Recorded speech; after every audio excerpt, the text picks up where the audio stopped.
Hello and welcome to my video. I would like to thank you very much for stopping by.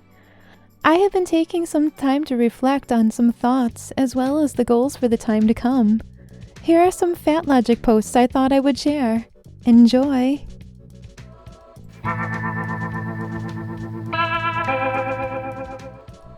I have been lurking the fatlogic section for quite some time now, or longer than I would like to admit.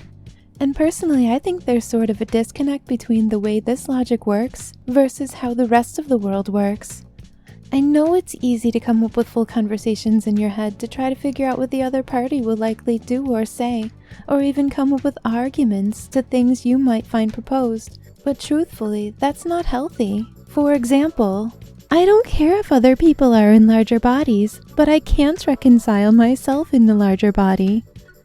That's because the deepest manifestation of your fat phobia is internalized. You have subscribed to the belief that being in a larger body is undesirable and unattractive.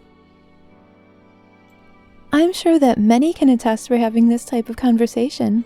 Perhaps not these words, but the sentiment. Rebuttals to something that was said last week that just popped into your head right now are not helping anyone, and this includes yourself.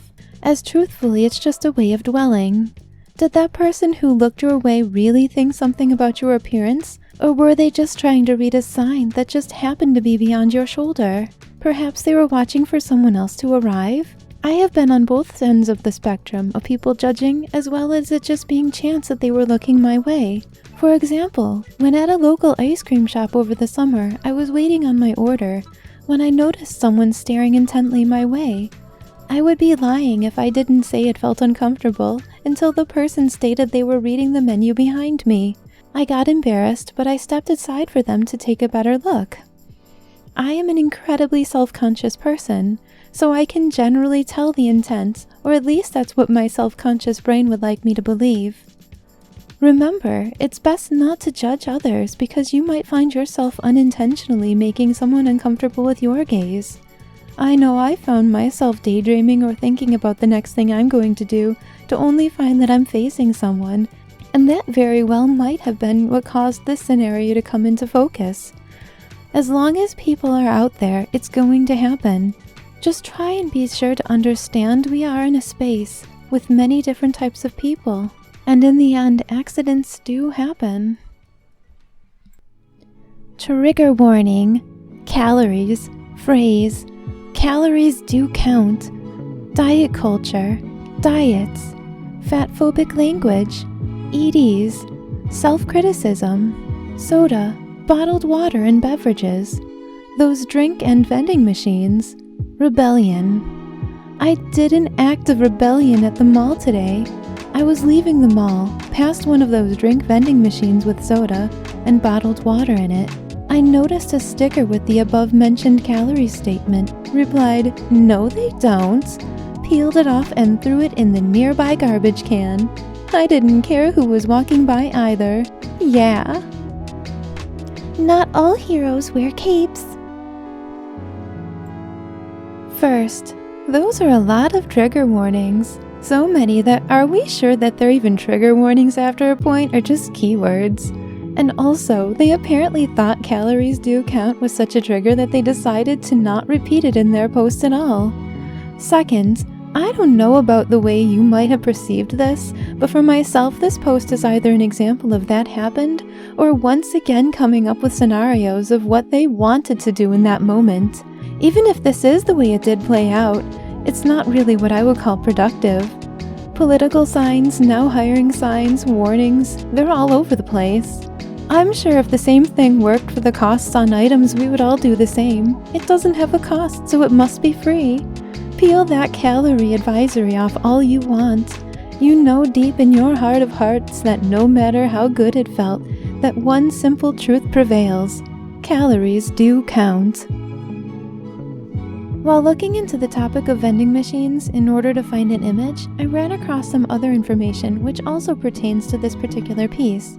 As for the Food and Drug Administration, otherwise known as the FDA, there were declarations to follow the Patient Protection and Affordable Care Act of 2010. which set the requirement that calorie declarations for food and beverages that are sold from vending machines must be visible, and the final rule went into effect December 1st of 2016. There seems to have been a lot of debate on whether or not calories should be listed in the vending machine itself or just the snacks inside. Another such question which had come up was whether people will pay attention to what they had access to all along, or if it will ultimately affect someone's decision in purchasing something. Yes, it is true that this information has been readily available on the back of the labels forever, but who really is memorizing this information from the listings they purchase and eat? Not to mention, on the go, you might even pick up something outside of the norm for yourself. And with no return policy, it's better to see it right away rather than after it's already bought. This is an informed decision, not a lottery ticket. One such debate that was brought up was whether this was cost-effective for the company posting the machines due to their employees having to update the counts, and I'm just thinking, isn't that the cost of doing business? I'm sorry, but that sounds like an excuse if you ask me. More options are always better. I mean, remember these trigger warnings posted at the beginning of this post? All of those gave you the warning as to whether or not you should continue reading. Calories and reminders to check calories really are not that different in this case. It's funny how people are firm believers in evolution until it comes to fat people. As society had evolved and technology has evolved, so too have our bodies. But that's apparently not okay. We're supposed to look like we did 100 years ago, but act like we live in the 21st century. First of all, that's not how evolution works. Evolution happens over the course of thousands, if not millions of years. Technology is developed over time by a collective of people, learning from the previous models and improving or changing things, and therefore that is why technology is able to grow and adapt far faster than we are capable of keeping up with the times. For some of us, this technology comes as second nature, but ask someone who is either from an older generation or even someone who lives a little further from civilization, and they might look at you like you grew a second head. I'm not sure if you've seen someone with a smartphone or even a computer for the first time. This is a learned behavior, something you pick up over time, and for others, something they will never learn at all. What really changes the results in how people perform, function, and grow is not only our genes, but also our lifestyles. If you look back 100 years, there have been quite a few developments, which includes, but is not limited to, the first hamburger, 1917. The hamburger bun invented by a fry cook named Walter Anderson, who co-founded White Castle. Today, on average, Americans eat 3 hamburgers a week. That's a national total of nearly 50 billion burgers per year. Coca-Cola, 1917.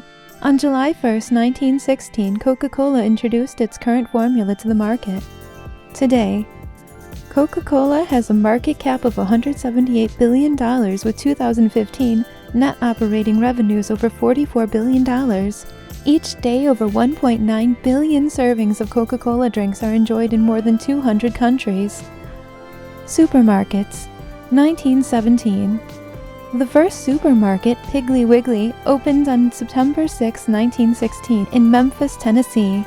Today in 2015, there are 38,015 supermarkets employing 3.4 million people and generating sales of about $650 billion.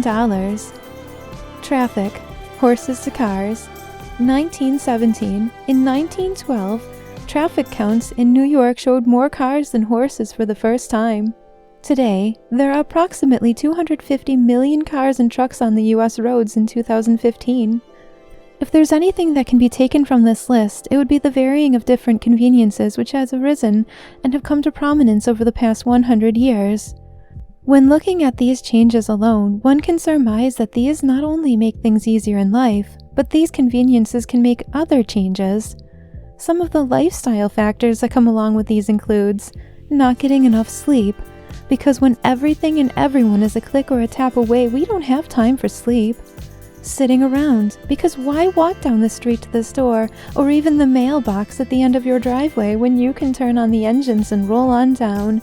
And before you say it, yes, I've heard of people sitting in their cars and using it to get their mail.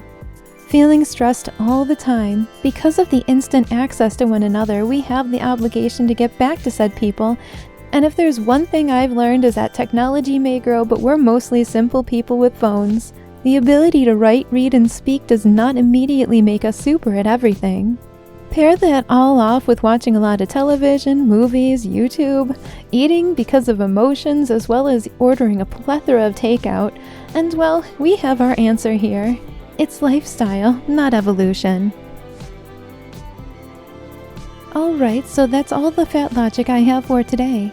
If you made it this far into the video, you are awesome. If you enjoyed what you heard, please feel free to let me know in the comments below. Please remember to be kind to someone, even if that someone is yourself. Goodbye!